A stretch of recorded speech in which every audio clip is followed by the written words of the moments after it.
The most dangerous people in your life are not your enemies. They sit 3 feet away from you. They know your schedule. They attend your meetings. They smile when you walk in. And they are quietly building a case against you right now, using every word you have ever said to them in a moment of trust. Your coworkers are not your colleagues. They are your competitors wearing the costume of cooperation. The friendlier they are, the more carefully they are listening. Think about the last time you vented at work. Maybe it was a Tuesday. The office felt safe. Someone you trusted was nearby, and you said something real about your manager, about your plans, about what you are actually dealing with. You felt the relief of being heard. You thought nothing of it. That conversation is already in circulation. Not because they are evil, because the workplace is a survival environment dressed as a community. And in survival environment, information is currency. Every personal detail you disclosed, your frustrations, your plans, your vulnerabilities, has been filed, valued, and made available to whoever in that building needs it most. This is called workplace intelligence harvesting, the unconscious but systematic process by which people in competitive proximity collect personal information and convert it into positional advantage. They are not doing it deliberately. They are doing it because every person in a workplace is operating in a hierarchy where someone else's weakness is their opportunity. You have been funding their intelligence operation every time you opened your mouth. You have heard the phrase, "Keep your personal life private." That advice is 20 years too late for most people reading this. The damage is already in the building. Machiavelli spent his career studying the most politically lethal environments in human history, the courts and councils of Renaissance Florence, where a single misplaced disclosure could end your position, your freedom, or your life. He was not a theorist working from a comfortable study. He was inside these rooms. He watched men destroyed not by enemies who attacked them from outside, but by allies who were simply better positioned to use what they knew. He documented the specific mechanics of how trust becomes a weapon and proximity becomes a threat. He wrote, "Men are so simple and so much creatures of circumstance that the deceiver will always find someone ready to be deceived." He meant that the coworker who destroys you will not need to lie. They will only need to know enough truth about you, and you will have handed them every piece of it yourself, voluntarily, in the moments you felt most comfortable. There are 5 specific categories of information that, once disclosed inside a workplace, permanently shift the power balance against you. 5 things that have gotten people passed over for promotion, managed out of their positions, and in some cases terminated, not because of their performance, but because of what they chose to share with someone 3 desks away. If you are already thinking of the conversation where you shared one of these, stay. If you think this does not apply to you because you trust the people you work with, you are exactly who this was made for. The workplace is the only environment in your life where you are expected to perform friendship with people who are directly competing with you for the same resources, the same promotion, the same budget, the same manager's attention, the same limited number of positions at the top of the structure you are both climbing. You are not colleagues, you are competitors who have agreed to be polite about it. And the most dangerous thing you can do inside that agreement is forget which one is the performance and which one is the reality. The first secret to protect is the one most people hand over before they even realize it is valuable. It was the most expensive thing you have said in that building. 1. Your true financial reality, salary and bonus details. The moment a coworker knows what you earn, the entire relational architecture between you shifts in ways that are immediate, invisible, and permanent. If you earn more than they do and they find out, you have not built a connection. You have installed a resentment that will express itself in every interaction from that point forward. It will not look like resentment, it will look like subtle undermining. Comments about your work that carry a slightly sharper edge than the situation requires. A willingness to let your mistakes be visible to people above you that was never there before. The specific coldness of someone who has decided, without saying it, that you have more than your share. If you earn less than they do, the dynamic is equally damaging, but in the opposite direction.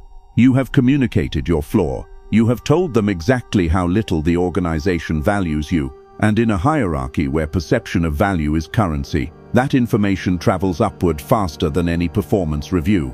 In 2019, a documented case at a technology firm in California became a textbook example of this pattern. Two colleagues had been working closely for 2 years. Genuine professional respect, effective collaboration, strong mutual trust by all visible measures. One disclosed their compensation package during a private conversation after a difficult negotiation with management. Within 6 weeks, the dynamic had shifted. The colleague began positioning themselves as the more senior contributor in meetings. They began referencing the disclosed number indirectly through implication in conversations with shared managers. The original employee was passed over for a promotion that was considered a certainty 3 months prior. They never connected the conversation to the outcome until much later. They did not lose the promotion because of their work. They lost it because they handed someone the exact information needed to reposition them. Sharing your salary with a coworker is like handing your poker hand to the person sitting across the table and then wondering why every bet they make seems to account for exactly what you are holding. The cards were always yours to keep. The correction is permanent and non-negotiable. Your compensation is between you and your employer. When the question is asked, and it will be asked, the answer is always a variation of the same sentence. I keep that private. Not apologetically, not aggressively, as a statement of fact that requires no further explanation.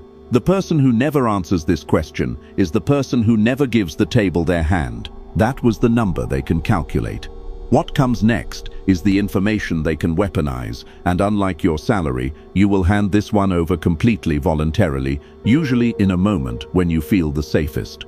The next secret has gotten more people terminated than any performance failure in the history of employment, and it almost never looks like the reason they were let go. 2. Your negative opinions about your colleagues or your boss. Every workplace has a gap between what people say in meetings and what they actually think. The official position and the private assessment, the performance review language and the honest conversation at the end of the day. Most people carry both simultaneously, and most people at some point make the specific mistake of letting the private assessment leave the room it was supposed to stay in. You think your manager is incompetent. You think the colleague in the adjacent department takes credit for work they did not produce. You think the direction leadership is taking the company is wrong. These are not unusual thoughts. In most cases, they are accurate thoughts. The problem is not having them. The problem is sharing them with anyone inside the building. The workplace information network operates on a specific and devastating mechanic. Personal assessments shared in private do not stay in the form they were given. They travel through the network, through relationships, through the specific human tendency to share information that makes conversations feel more intimate and more interesting. And with every transmission, the original context evaporates while the content intensifies. You told one person in a specific emotional moment that your manager's decision on the Q3 project was poor judgment. By the time that statement has traveled 3 conversations through your organization, it has become, they said the manager is incompetent and the leadership team has no idea what they're doing. You did not say that, but your name is attached to a version of it that you cannot correct because you cannot see where it went. This is called narrative drift through social transmission, the documented process by which personal disclosures gain weight, lose nuance and acquire new context with each person who passes them along, until the final version bears no relationship to the original statement but carries the full credibility of the person who first said something. Robert Greene documented this exact mechanism across multiple historical courts in the 48 Laws of Power. The man who speaks poorly of those above him in any hierarchy does not damage the person he is speaking about. He damages his own position because he has communicated to every person who hears the statement that he cannot be trusted with authority. The logic is ruthless. If he speaks this way about his current superior, he will speak this way about anyone once the relationship shifts. No one promotes someone they cannot trust to stay silent when the dynamic changes. Machiavelli observed the same principle with the precision of someone who watched it operate at the cost of men's lives. It is better to be feared than loved if you cannot be both. The man who criticizes upward is neither feared nor loved. He is simply remembered and not in the way he intended. The correction is not silence. In every conversation, it is the specific discipline of never expressing a negative assessment of any person in your organization to any other person in your organization. Your manager's competence, your colleague's work ethic, your CEO's strategy. These are private opinions. They live inside your head. They inform your decisions. They never leave your mouth inside the walls of your workplace. When someone invites you to share this kind of assessment, and they will, because this is how information is gathered in competitive environments, your response is always the same. I think there are a lot of perspectives on that situation. Then you change the subject. The person trying to extract your opinion will learn that you are not a source. Sources get used. People who are not sources get trusted. The first two secrets are about information that can reposition you or terminate you through indirect channels. The next one is different. The next one is information that can get you terminated directly, and it is the one most people would never consider protecting because it feels the most personal and therefore the most safe. It is the least safe information you carry into a building full of people who are competing with you. 3. Your health vulnerability. This is the secret nobody talks about, because talking about it would require admitting something that polite professional culture has decided to pretend is not true. The workplace is not a safe environment for human vulnerability. Your health, physical or mental, is the most intimate information you possess, and inside a competitive hierarchy, intimate information is the most precise targeting data available. You disclosed a mental health struggle during a difficult period. You mentioned a chronic physical condition during a conversation about workload. You shared that you were dealing with anxiety during a performance cycle that was already under pressure. You did it because the relationship felt safe, because the person across from you seemed genuinely concerned, because carrying it alone was exhausting and saying it out loud provided temporary relief. What actually happened in that moment is this. You disclosed the specific coordinates of your psychological and physical weak points to a person who operates in the same competitive environment you do. And regardless of their intentions, regardless of whether they are a genuinely good person with genuine concern, they now possess information that can be deployed in ways you cannot anticipate or defend against. The deployment is almost never overt. It is not they told everyone about your anxiety. It is the specific, almost invisible pattern of your manager receiving a subtly framed impression that you might not be able to handle increased responsibility. It is a comment in a hallway conversation. I'm a little worried about them, they've been dealing with a lot, that plants the seed of doubt before any decision is made. It is the specific way a concern gets raised about your capacity at the precise moment an opportunity is being discussed, in a room you are not in, by someone who knows exactly where to press. In 2021, documented workplace discrimination cases in multiple jurisdictions showed a consistent pattern. Employees who voluntarily disclosed mental health conditions to trusted colleagues, not to HR, not through formal channels but in informal conversations, were statistically more likely to be passed over for advancement and more likely to be included in reduction in force decisions. The disclosures were never cited as the reason. They never had to be. They simply shifted the invisible perception of capacity in the minds of the people making decisions. Your health is not a professional topic. It is the most private category of information you own. The correction is absolute. Your physical and mental health belongs to you, your doctor, and the people who love you.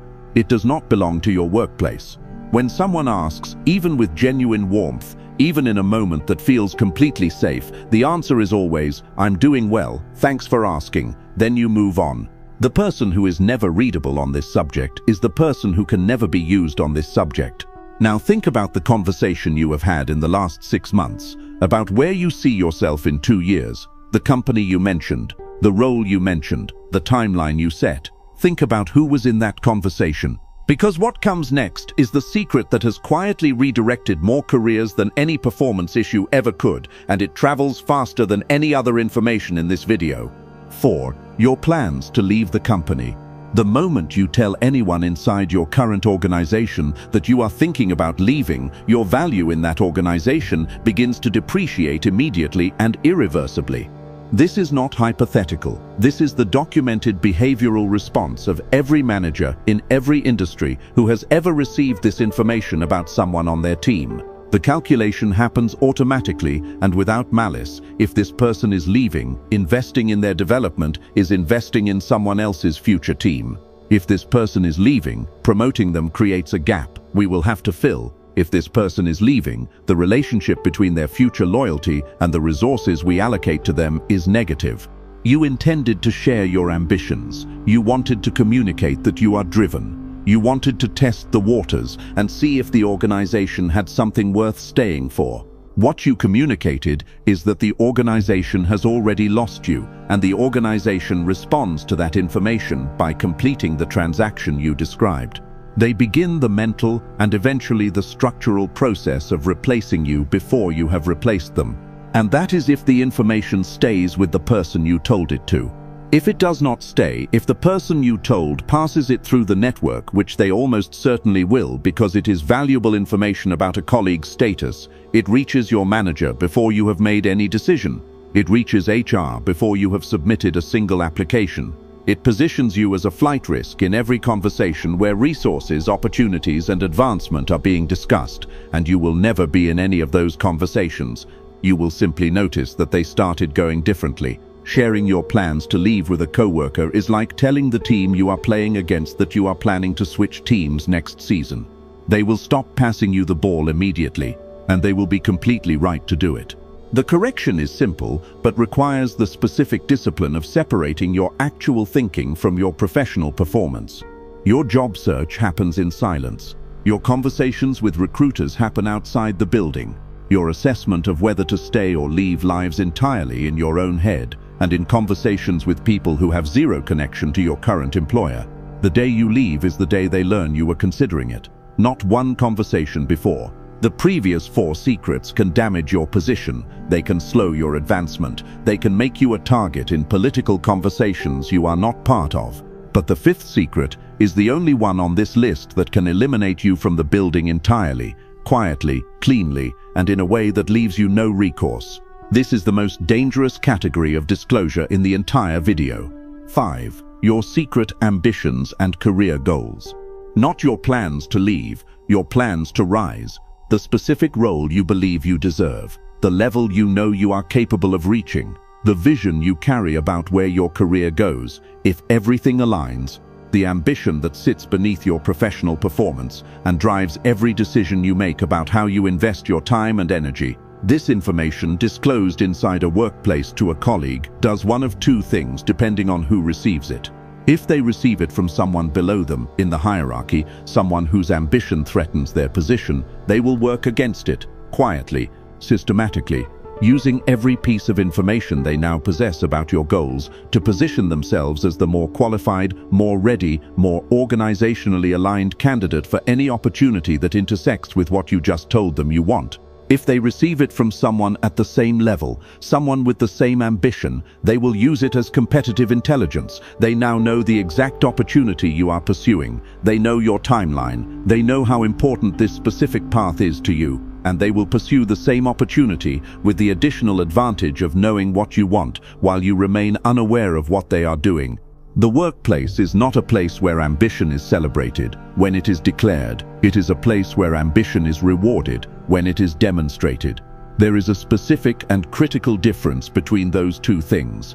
Declaring your ambition tells everyone in your competitive environment exactly where to position themselves to block you. Demonstrating your ambition through work, through results, through the quiet accumulation of capability, gives no one the information they need to redirect your trajectory before you have arrived at it. Sun Tzu wrote this principle into military strategy 25 centuries ago. Let your plans be dark and impenetrable as night, and when you move, fall like a thunderbolt.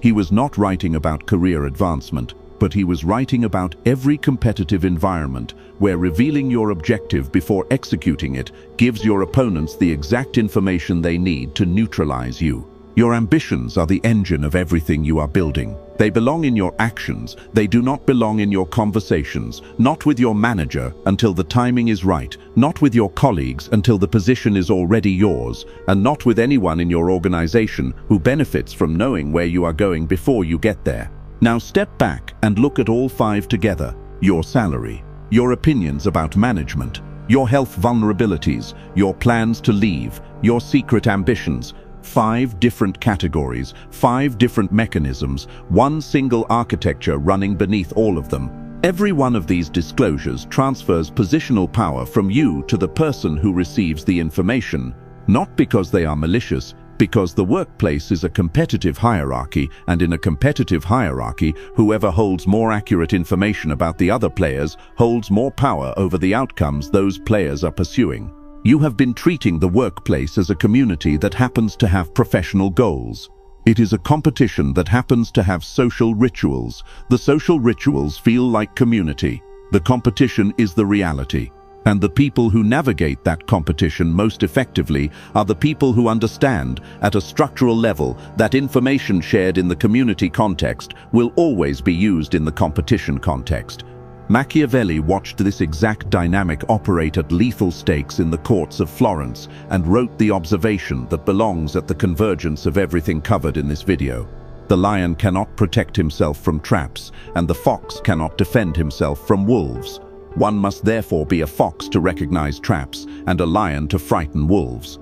The fox recognizes traps. The fox does not walk into them voluntarily. The fox does not announce its path through the forest. The fox arrives at its destination, and the wolves discover it has been there only after the fact. You now know the 5 traps. You know how they are constructed. You know how they operate, and you know the specific behavioral corrections that ensure you never walk into them again. If this video reached something real, hit the like button. Subscribe if you want this level of precision consistently. If you want access to the full workplace intelligence framework, the specific counter-tactics for identifying which coworker is currently building a case against you, the behavioral signals that tell you information has already leaked, and the advanced positioning strategies for reclaiming ground after a disclosure has already happened, click the Join button. Inside, the content goes to the operational level. This platform does not allow publicly. The men inside already know why they pressed it. You stayed through this entire video after a hook that told you something uncomfortable about the environment. You spend 8 hours a day inside. That is not the behavior of someone who wanted to be comfortable. That is the behavior of someone who would rather know. Do not leave this video and walk back into that building the same way you walked in this morning. The next conversation someone tries to have with you, you now know exactly what it is.